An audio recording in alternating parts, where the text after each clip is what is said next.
Hey everyone, welcome to BYOB, the Bring Your Own Book podcast. I'm Kelly, And I'm Nikki. and today we are talking about Holly by Stephen King.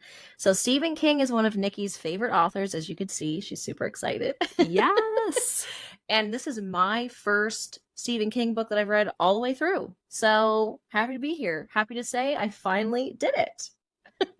I do have to, for my own peace of mind, give the disclaimer that Kelly's first Stephen King book was The Outsider.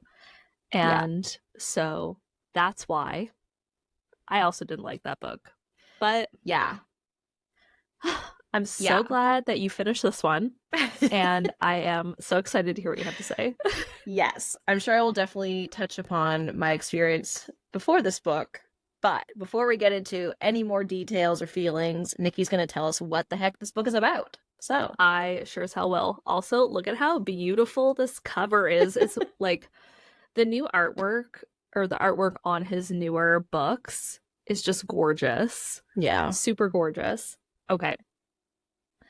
When Penny Dahl calls the Finders Keepers detective agency hoping for help locating her missing daughter, Holly is reluctant to accept the case.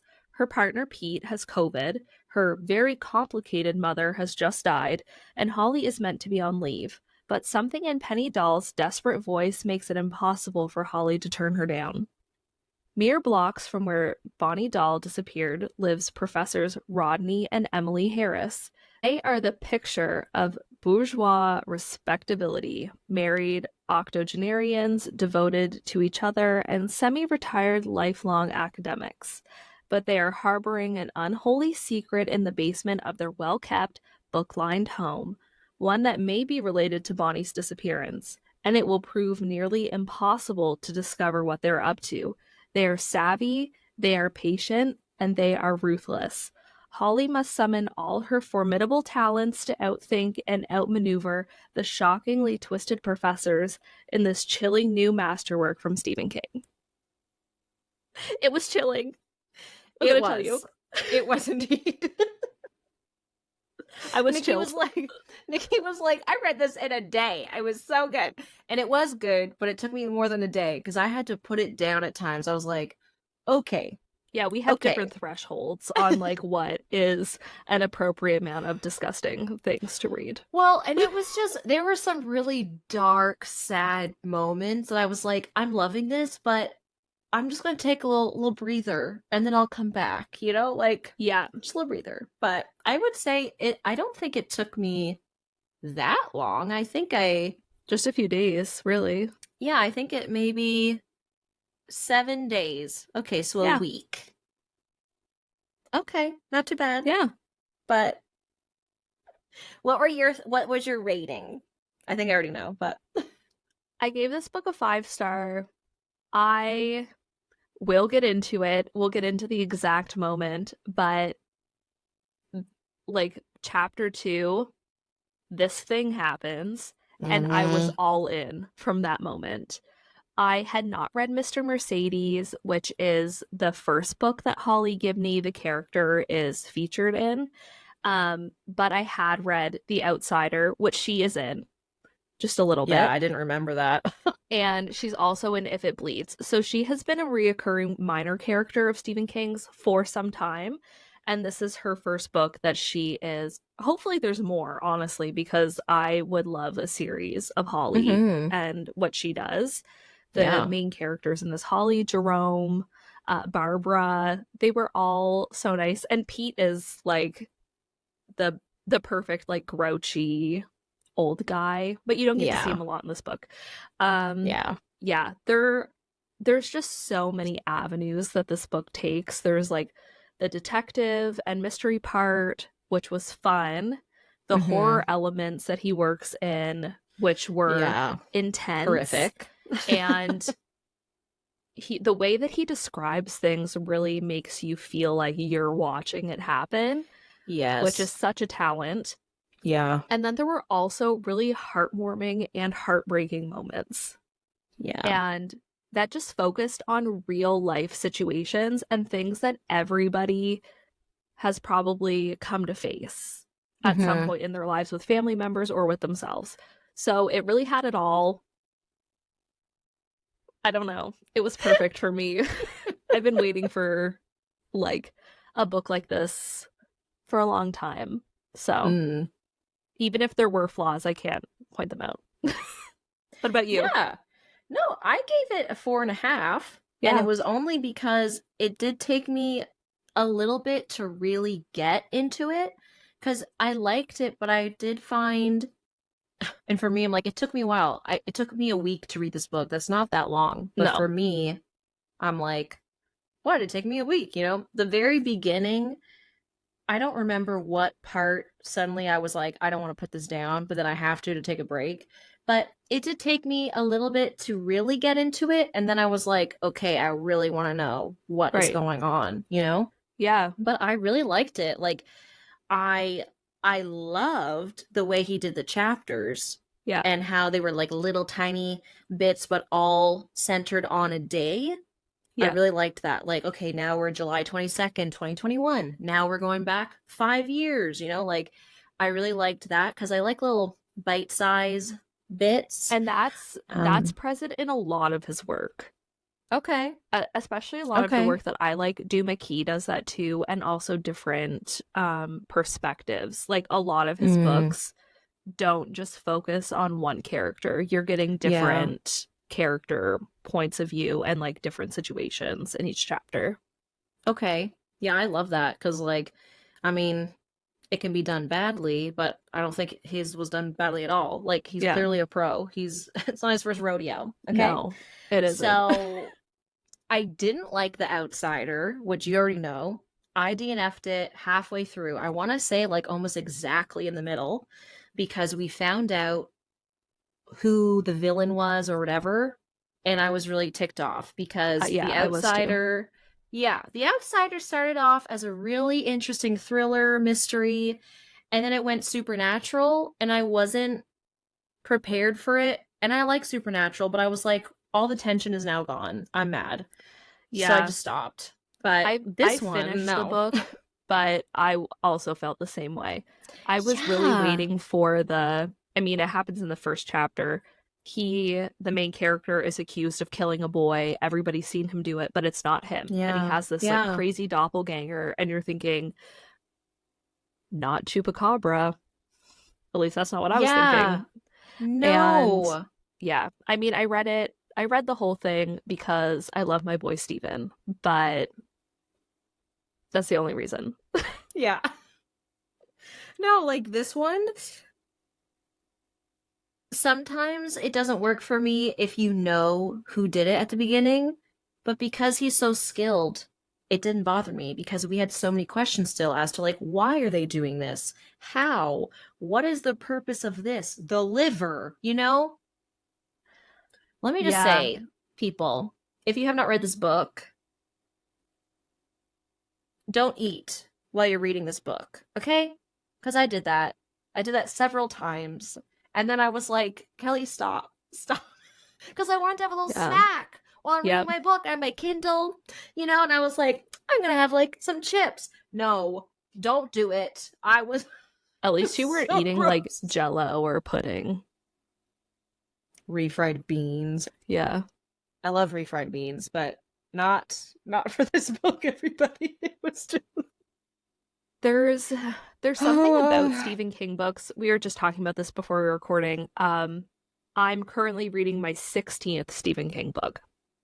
And he has a lot more than that. I'm not saying like, oh, I've read so many of his books. I know there's way more that I That's still a can lot read. though. Yeah. I Yeah. mean, I am young. I am but a young person. I have time. Yeah. Um, but that saying that, I've read the gambit of like I'm like the spectrum of what he produces as an author. And as you read more of his work, like Fairy Tale, I felt the same way about Fairy Tale that I feel about Holly 11/22/63. When you read more of his work and the first chapter, you can kind of get an idea of what kind of book it's going to be. Is it going to be like his like prolific work? Is it going to be like shorter? Is it like what was the vibe that Mm. is going to be happening. And so I just fall into his work now. I read the first chapter and I totally trust that he is going to get me where I need to be. And yeah, sure, some of them I don't like. But Holly, the first chapter, I was like, this is going to make me feel the same way as Fairy Tale and the Institute did. And so I was just in. I was like, this is happening and I'm here for it. And I tell you, it was like 2 o'clock in the morning when I started this book, and Oh my Bryce was God. sleeping beside me, and I had just finished. I think I was finishing like Happy Place or something like that. Different vibe. Yeah, different. Yeah, and I was like, Mhm. I am going to start Holly. I'm gonna just do it. I'm gonna jump in, and when I got to the first person that they talk about kidnapping is the other professor. I can't remember what his name is. His last name, he's like Mexican Jorge. though. Yeah. Jorge was his first name, yeah. So they kidnap Jorge and they have him in the basement and they bring down the liver. Yeah. And they make him eat it, and I was literally gagging. And it was in raw bed. liver, everyone. Yes. Raw it's liver. raw liver. Yeah. They want him to drink the blood after. The plate has to be clean. Yeah.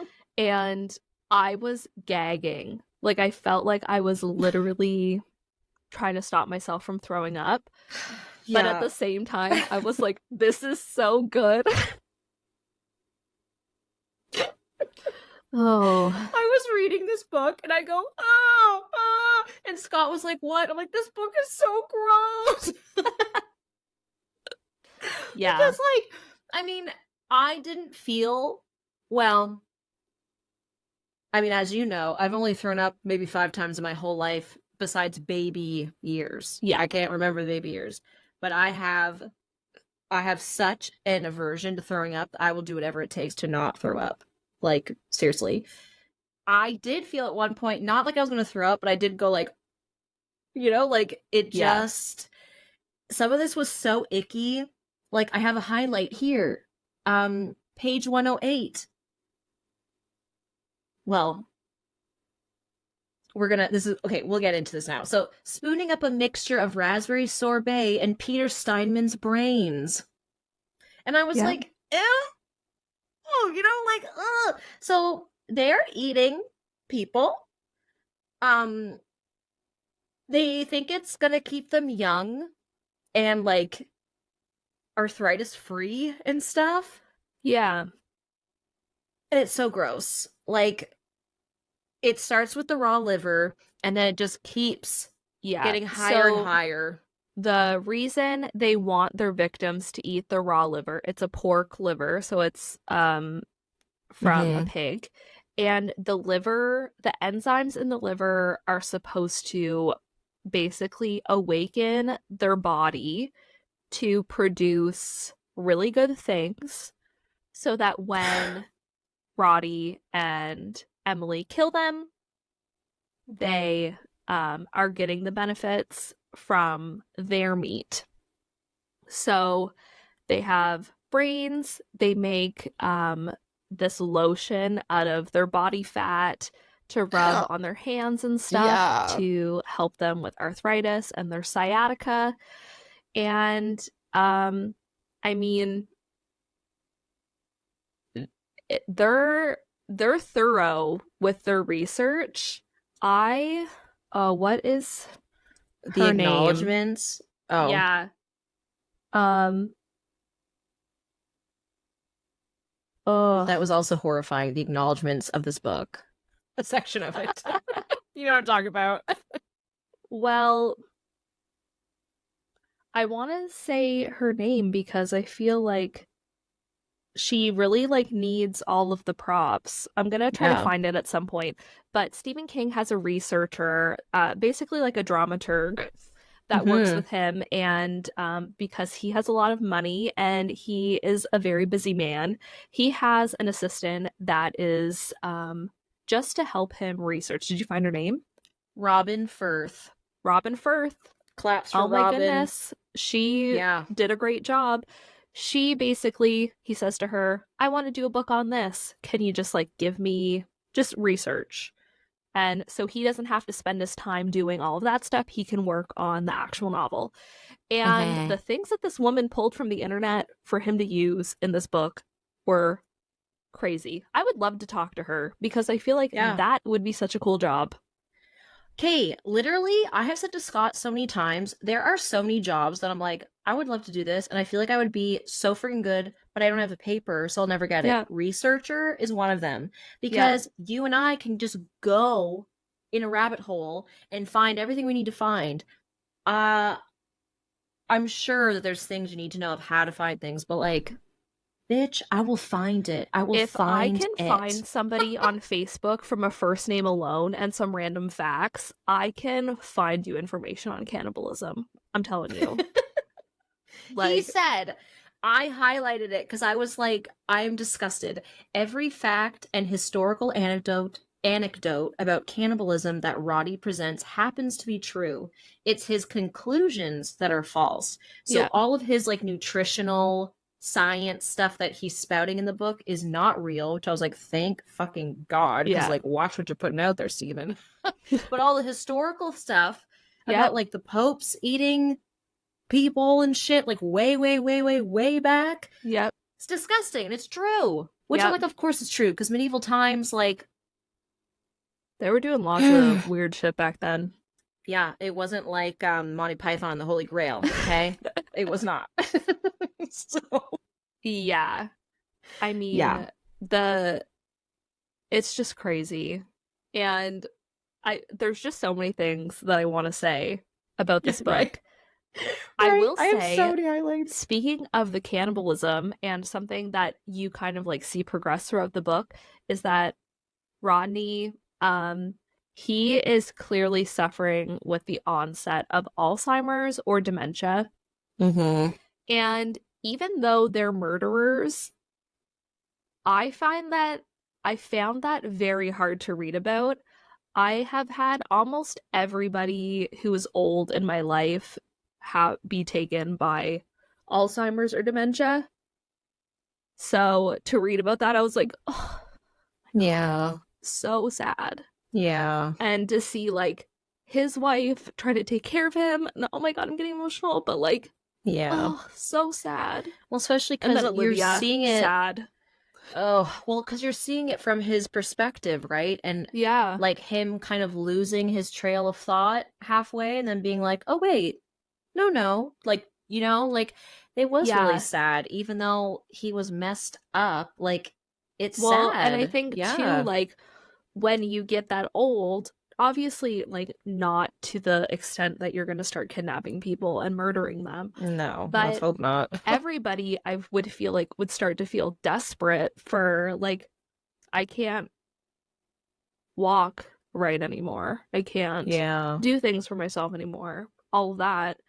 So to see him do that, and then after they eat the brain sorbet or whatever, he will have periods of time where he's doing a lot better. And even if that is placebo effect, if you find something that you're doing and you feel like it's working for you, you want to keep doing it. Yeah. Which, like, murder. Murder, She Wrote. Emily was the catalyst, apparently, from them starting, like, because he had all his research. And she was like, let's do it. Let's give it a go. Boom. Because she's very pushy. She hated Jorge. Yeah. Yep. Gonzalez? Was that his last name? Anyway, she didn't like that he was gay. And she didn't like that everybody liked his writing. Yeah. She also probably didn't like that he was not white, because she is super racist in this book. Oh my God. Oh yeah, and we'll get into that when we start talking about Barbara. Yeah, there were so many words here that I was like, I don't even know what this means, because I've never heard these terms, which is a good thing. Yeah. But I was like, what? Like, no. I know. Emily, this is funny. Like, sometimes when I needed like a little bit of brevity, I would just think of My Big Fat Greek Wedding. Rodney and Harry. Rodney Harris. Yeah. Like, Rodney and Harry. But no, Emily Emily was a fucking bitch. I hated her so I much. know. And there's something about, I mean, old men too. Like, if you're a cranky old person in general, I'm like, what? What has happened? What? Why are you being mean? You know? I'm sure a lot has happened. You're older now, but like, Yeah. old women specifically make me so mad because I'm like, I just think of my grandmas and I'm like, how dare you? You know, like, be nice and sweet, you know? Yeah. And not sweet, but like, come on. Like, Emily was the worst. Emily really was. She was calculated and just awful in I know. every way. And So, like really their ploy to get people was genius. yes, I know. Because who is not going to help the old? I mean, me now. I'm not going to help the old people. But Same. Think I'm a so bitch. That's okay. they I'll have keep a my body. they have a powered wheelchair, and they pretend the batteries in the wheelchair have died, and they need a young person or somebody to help push them up into their Mm-hmm. accessible vehicle. And Yeah. so they're like trying to push them, and then Rodney will stick them with the needle, and they pass Some kind out, of drug. Yeah. and they take him away. And initially, they say that they were swapping the role, but Emily's Mm-hmm. sciatica gets so bad throughout the book that she's unable to walk really for large periods of time. Yeah. So she ends up being the one in the wheelchair most of the time, which I don't know. It's like little details like that that I feel like really make a book real and stuff Yeah. that, like, the deterioration of this couple throughout the book Yeah. really, really just like hits you. Mm-hmm. And the book isn't super duper long, but it's long enough. No. And the way that he paces it out, he's so good at pacing. You Mm-hmm. really feel the time, and you Yeah. feel the extension of time throughout the book because it is going back and forth. And you see, like, their first kidnapping was like 5 years before or something, and Yeah. they only wanted to do one a year, but then something went wrong with one and they had to kind of get rid of his body, and so they had to get Bonnie. That's when Bonnie, I believe, is taken. But So I think what went wrong was the black lady who was a vegan. oh yes, she Because wouldn't eat she, the liver, and then they had to kidnap Peter yes. Steinman. Yeah, because she refused. She was like, bring me a salad and I'll eat. And they're like, you're going to eat this fucking liver, And which she was wouldn't. where, yeah, which where I was like, okay, what is it about this liver? You know, I was at that point, I was like, is this a human liver? Like, is this the previous person's Right. liver? Like, what's going on? And then we find out way later, no, it's animal liver. But yeah, because she would not do it, they end up shooting her and they're like, what a waste, you know, and they have to find someone else. And then Peter is the young boy, right? Yeah. Stinky Yeah. Steinman. So Yeah. sad, you know? And his He was poor like, mom, like, oh, these characters, they just, oh, he never misses a moment to just give you like heartbreak. yeah. That's why I need to And take a break. I was like, so I sad. know. And the like Jerome helping her and stuff was just like, Yeah. I love Jerome and Barbara. I me love their too. relationship. They're brother sister, everybody. But I just Yeah. love how sweet they are to each other and how supportive. All Yeah. his funny nicknames for her. I know. I But know. It makes me really yeah. want to read Mr. Mercedes because all three of them are Mm, in it. And I want to see, like, they do talk a little bit about, like, flashbacks about what happened. And there was an incident, like, in an elevator. And yeah. Barbara was there with the killer and stuff. So, And she's like in grade 12 at this point, yeah, so she would have she's been young. younger. Yeah. Yeah, she's young. And I liked her. I loved her stuff. I was like, he is not going to kill Barbara when she No. goes to Emily's. I was Yeah. Oh my God. sweating so hard during that scene. I Yeah. was like, she's going to kill her. She's going to Yeah. drug her with the tea, the old tea that doesn't taste good. Okay. I have a quick little story about that. So, what happens in the book is Emily gives her 10-year-old tea leaves because she is racist and is like, I'm gonna give her nasty tea, whatever. And Barbara drinks it to be polite. She has like a little bit, and then when she leaves the room, she dumps it out. And they have cameras everywhere in their house. Of course they do. So they see it and they're like, oh, whatever. My aunt, No, I no. love her. We were over at her house not too long ago, and she offered us tea. And Scott was like, yeah, this tastes kind of weird. And she looked at the package and it was 10 years old. And I was like, what are you trying to do it together? And I told her about the book and she was like, oh my God. That's so Not funny. the same. But I was like, 10 years? Because I had just read this book. I was like, what are you doing? You know? Yeah. She's like, I never drink it. I just get it. That's Clearly you so never drink funny. it. Holy God. But yeah. Oh, So we I love also that. definitely need to talk about Olivia and Barbara. I know. Maybe we should talk about Holly. Oh yeah. Because Miss She Holly is the star of the Gibney is the show. reason we're here right now. And That's true. she's a very interesting character. She doesn't Mhm. have a lot of the same hang-ups that people usually do. She's a very reclusive person, which is interesting when you think about a detective and somebody that should be like going out and talking to all these people. And when she calls Jerome to be like, I need you to come with me to talk to the boys because I don't want to talk to them by myself. Which I'm like relatable. Yeah, these teenage young boys at are the skate scary. park. Yes. Yeah. Oh my God. Seriously. But she's a smart cookie. And the way that she finds out that Rodney, essentially just Rodney really, is connected to these people. I mean, Emily as well, but like her rabbit hole kind of revolves around Rodney. Yeah. Is very real. There's no like light bulb moments of her being like, oh my God, what about this? It's really super sleuthing. She's going from place to place. She's seeing photographs. She's talking to people in them. She's like it really comes full circle. And I just admire her so much. And the storyline with her mother was so sad. And oh my like God. the whole book starts where she's on a Zoom funeral with her for her mother's funeral. And because it's COVID. Which this was my first book that was set during COVID. Right. I have not read any of them because I'm usually like, ugh, I don't want to read it. Like, we know we were just there, you know? Yeah.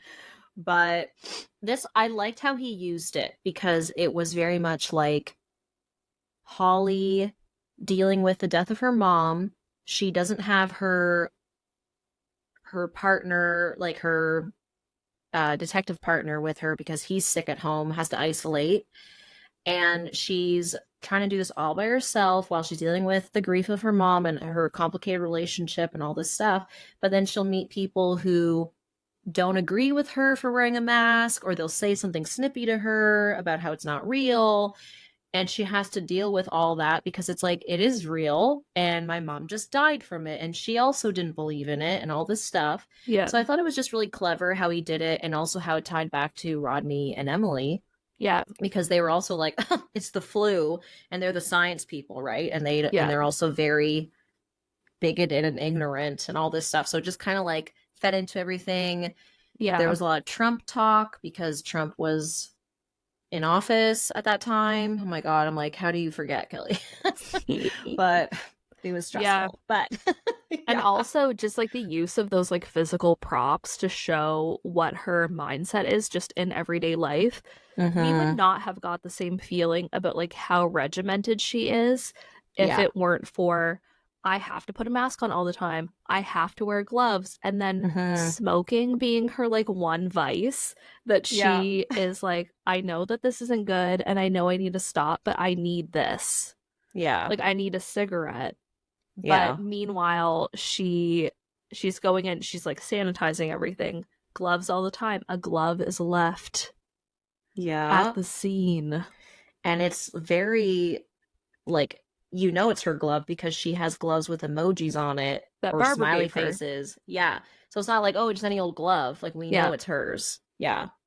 Yeah. So I think that like he used it as a very good character device. Yeah. And Yeah. because initially I was also kind of like, oh, I don't want to read about COVID, Yeah. but it really made the book, like, not made the book, but it It added another aided in a lot obstacle. of aspects. Yeah. It added another obstacle too, because it's like, are you double vaxxed? Okay. Or like, how willing are you to talk to me, knowing that I'm masked up and all this stuff? And like, Yeah. how can I do this or whatever? Like, I don't know. I just liked it, Yeah. surprisingly. um, Yeah. but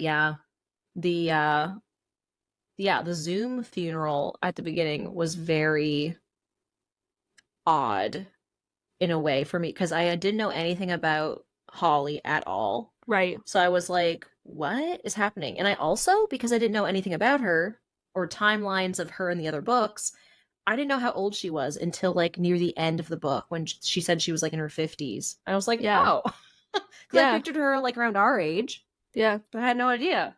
So I was like, okay, like this changes a lot of things Yeah. that I was thinking about because she's single. I don't know what she was doing before she joined. Finders keepers. Yes, I was like secret keepers. No, finders keepers. But it was like a late in life career change that she was really passionate about, and her mom wasn't so keen on. Yeah. And her relationship with her mom was so upsetting to read. Like, I could relate not to my mom, but to someone else in my family.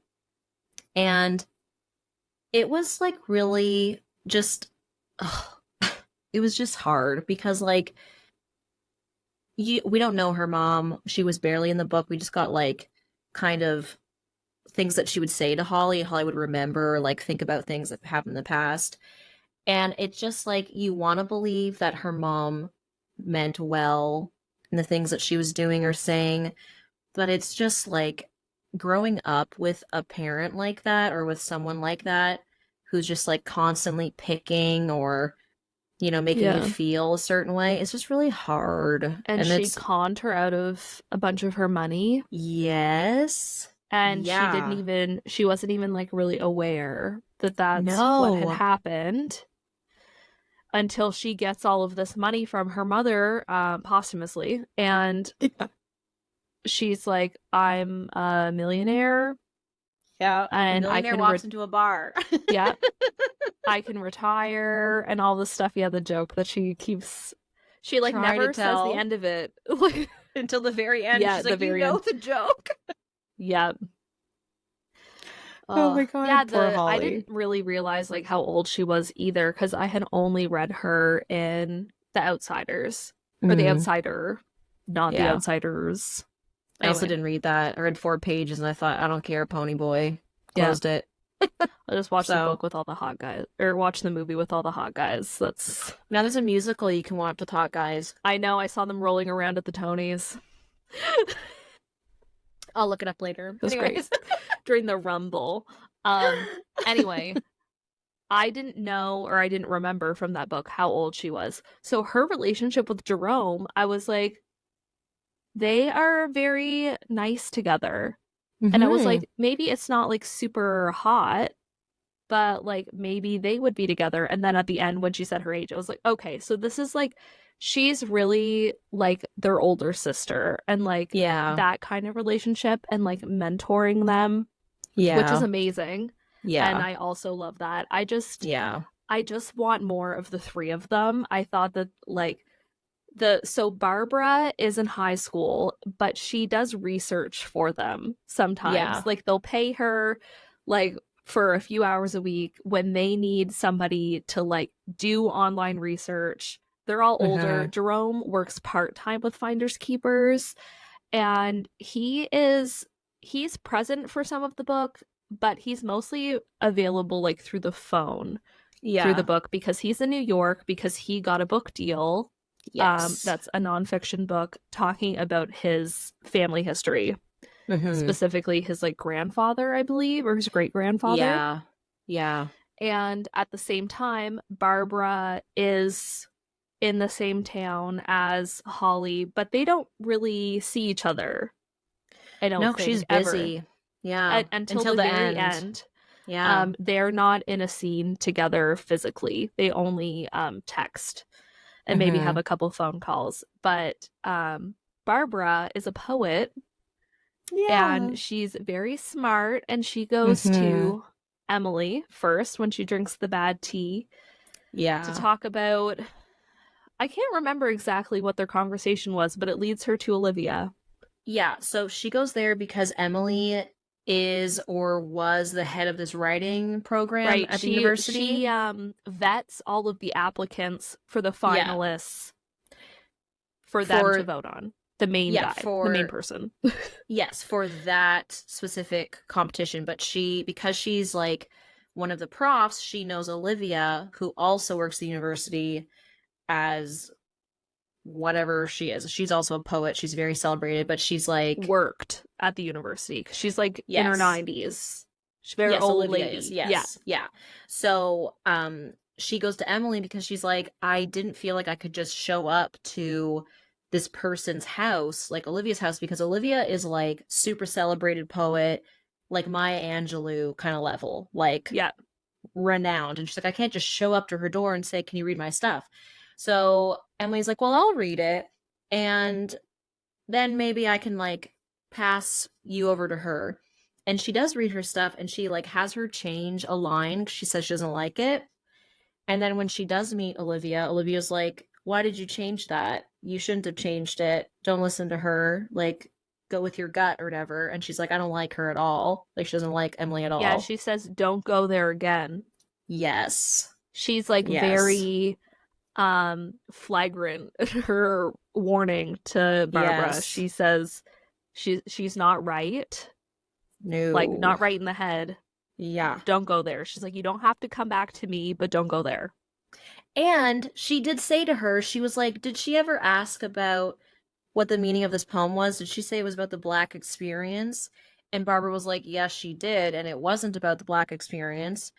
And she says basically, like, oh, yeah, Emily's a racist. Like, Yeah.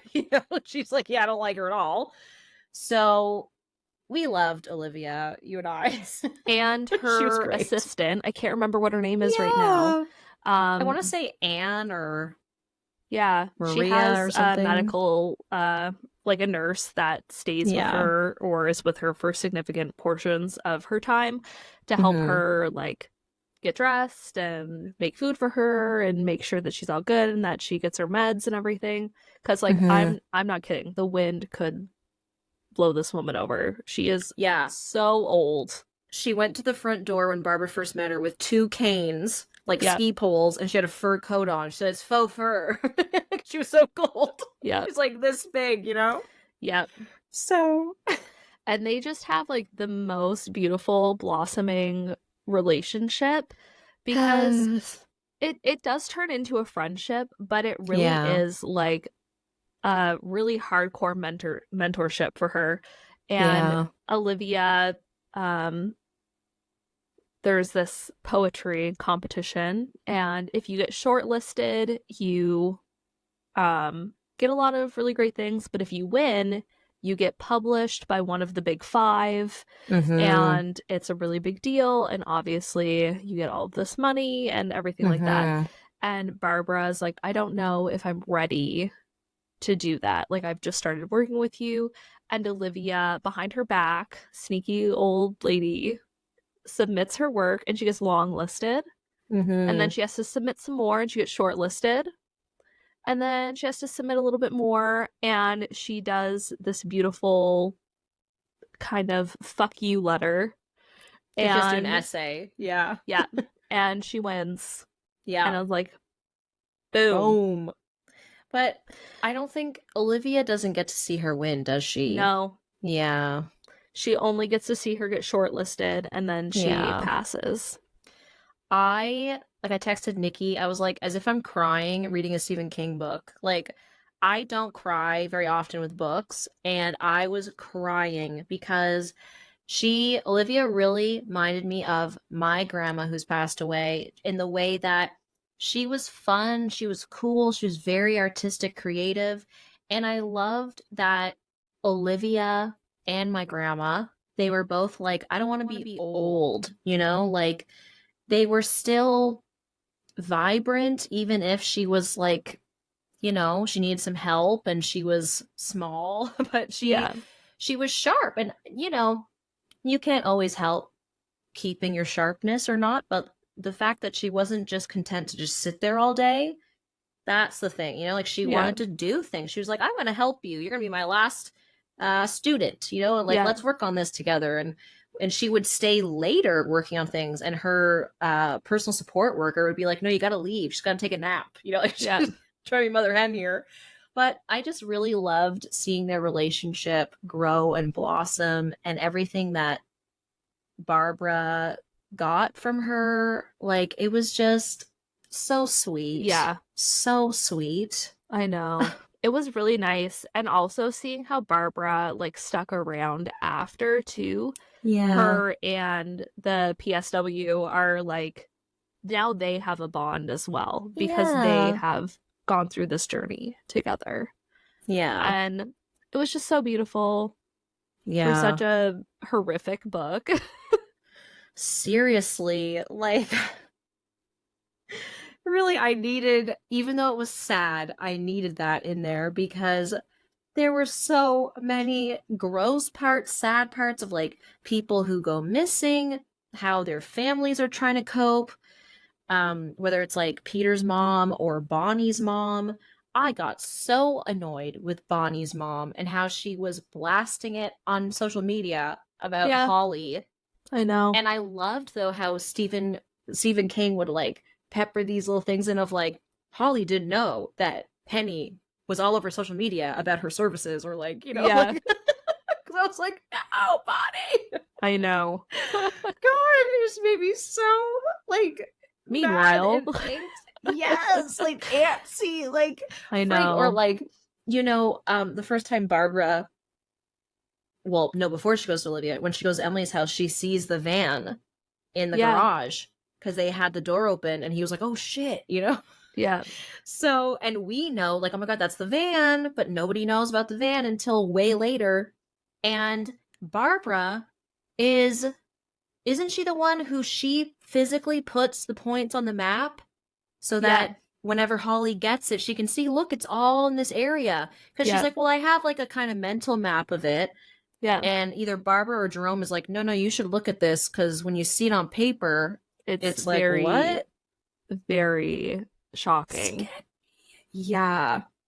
Yeah, and then they ID it for sure from that little snippet of the gas station camera where you can see the bottom part of the van with the blue stripe. Yeah.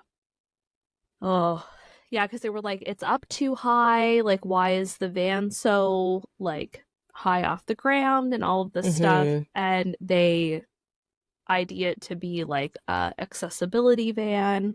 And then that all comes together. Yeah. I tell you, it's hard, because with Stephen King books, you can't really always tell if the ending is going to be good. So while I was very hopeful and like 97% sure that Holly was going to make it out of the cage and it was going to be fine, that 3% was very overwhelming. Yeah. I know. Like, I was so stressed. Especially because he kept changing perspectives. So I'm like, is she going to die? Like, I know. I was the same. Yeah. I know. And when they were shooting the gun at her. So I guess to back up, she parks down the street from their home and she's going there and she's peeking in the window and she sees the van and she goes, this is it. And then Emily comes out and she's like, help, I've fallen and I can't get up. Oh. Of course. And she goes over there and Emily has a gun and she gets the gun from her and she's like stepping on her arm or something, I believe. And Rodney gets home at just the perfect time and shoots her with the drugs in the neck. Yeah. And she wakes up in the cell and she sees Bonnie's backpack and helmet. And she finds her other earring Yeah, I was gonna say. in the futon. And she's like, okay, well, I think I've solved it. But also, this sucks. Yeah. This is not a good position to be in. And then she is a freaking badass. Yep. And she kills Rodney with the earring, of all things. Yep. I have a quote because even though this book was so intense, there were moments of funny little quips and stuff. Like, he's funny. He's really good. There's some sections I was like, that's funny, or this is a great turn of phrase, or, you know? Yeah. And it said, so she kills him through the cage with the earring, and she goes like along his throat. And it says here, the earring is still in her left hand, which is now wearing a wet red glove. At first, the only thought in her mind is Lady Macbeth's question, who would have thought the old man had so much blood in him? And then later, he says, Holly also knows her Shakespeare and thinks of Hamlet, a hit, a very palpable hit. I just thought that was so funny. Like, shit is going down, and she's like, Shakespeare. Like, I know. It really reminds me of my uncle. My uncle Giuliano. Explain. He was very smart.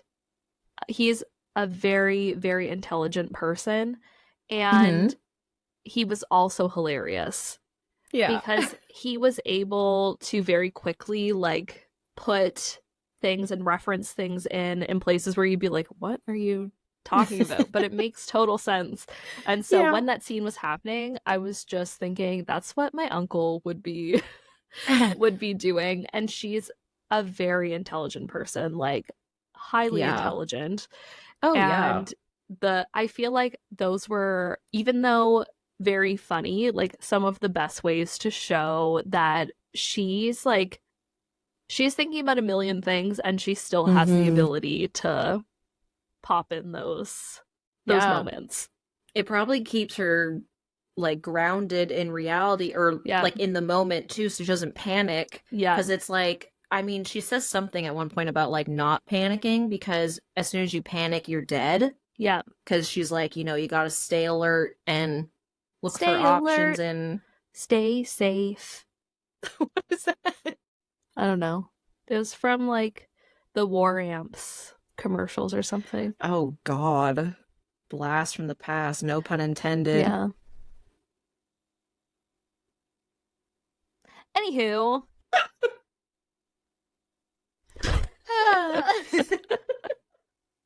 I'm trying to see if I have another I definitely highlighted something that I was like, oh my God, I freaking love this.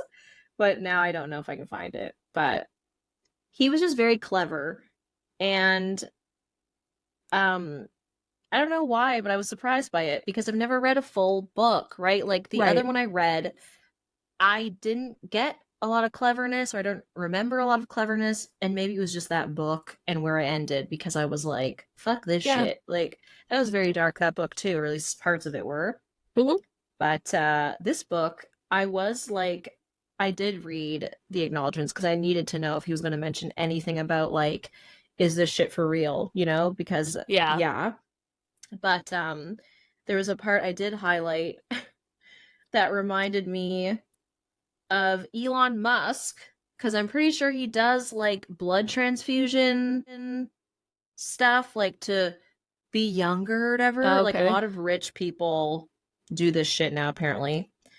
But in this fraught moment, he enjoys the taste even though he knows his own blood is useless to him. Any blood without flesh is useless to him.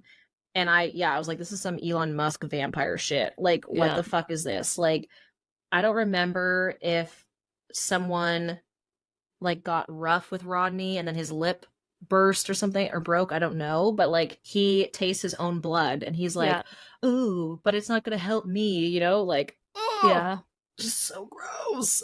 I know. It was really gross. And so we had some touching moments. We had disgusting moments. We had scary, scary moments. We had funny moments. Yeah. The only thing missing was romance. And I guess Rodney and Emily were the romance. It was disturbing. But long lasting. Yeah, not exactly what I'm thinking of when I think of everlasting love, but True. you know. How does she end up killing Emily? Did she hit her head against the bars? I can't remember. Or she chokes her against the bar or something? She snaps her neck. Oh, yeah. Because she's like trying to shoot her. Yeah. Like Emily's trying to shoot her. And she left one bullet empty. And she did it at the last one. And then she gets to the last one and it clicks. And then Holly reaches through the cage, grabs her, and yeah. And then she's like, done. I'm stuck here now because now I can't get out. And it's not, it's like a padlock with a code or something, isn't it? Yes. And so she's like waiting, and Barbara at the same time is like, she's not calling me back and I don't know what to do. And there's her car. Yeah. So Barbara goes in and she's like, because the door's open. Creeping around. Yeah, the door is just wide open. There's like a glass of water or something on the front porch by the chair. Yeah. And she creeps in and she's calling down. She's like, Holly. And Holly's like, bring me water. And don't open the fridge. Yeah. Yeah. And then she does the it fridge. Anyway. And she's like, she's like, why is this so weird? They have like sorbet. Yeah. Oh, God. No, but like, I was thinking when Barbara was doing her sleuthing, I'm like, I really hope if something ever happened to me, which I hope it never does, knock on wood, I hope you'd be like Barbara and be like, Kelly would never leave her computer this way. Yep. Kelly would never do this because she knows. And she's like, Holly would never park in this spot. That's not her parking spot, you know? Like, I want to say, I mean, whatever. He knows I'm kidding, but I would love to say, I hope Scott would think like that. I don't know if he would because I love him to bits, but that's okay. I would find you. Yeah. Yeah. Just make him call me. Just be like, if something happens, call Nikki. He would be able to get like 50%, but then you'd be like, what did you last see her wearing? Why is her elastic here? She would never not have her hair up, you know? Like, and he'd be like, I don't know. Like, who, what, when, where, why, how? Scott? Yeah. Yeah, I thought of that, like, no tea, just... Yeah. Oh my gosh. Bits, but let's hope nothing ever happens because... That's so funny. Oh, Scotty. We love Scott. He's not in it for the detail. No, I am the very detail, and he's like, why are you stressed about all the little things? Which is good. Yeah. But I'm like, if you don't see the little things, you won't know that someone broke into my office, took the secret stuff, and then went back to their home and tried to kill me or something. You know what I mean? Exactly. So, always be prepared. Yeah. Can't have amateur hour going on here. This book, I turned off my Kindle, but this book is pretty much like my living nightmare for all these keto people. My dad was super keto, and this is just like this is the next evolution of keto. And I really hope that doesn't ever happen because, wow. Yep. But that's all I have. Yeah, me too. I feel like we've said all we need to say. Obviously, people need to read this book. We didn't even, like, we've skimmed the surface of everything, but this book is so in-depth. It is. Every plot point. So you really just need to read it. There is a wide cast of characters. We couldn't touch on even a quarter of them. Yeah. And not in like a Game of Thrones way where you're like, who the hell is this person? It's truly Holly is on the case and she's got to follow every little trail. And she does. Yeah, It is. everything is important. Everybody is important. Yeah. And every character helps to make the story what it is. Yeah. Thank you so much for listening or watching this episode of BYOB. If you want to stay up to date on all of our bookish antics when we're not on the air, you can follow us on Instagram at BYO Book Podcast or on our TikTok at Bring Your Own Book Podcast. And remember, Meatless Mondays are a good idea. So, just going to leave that there. Until next time, see ya! Bye!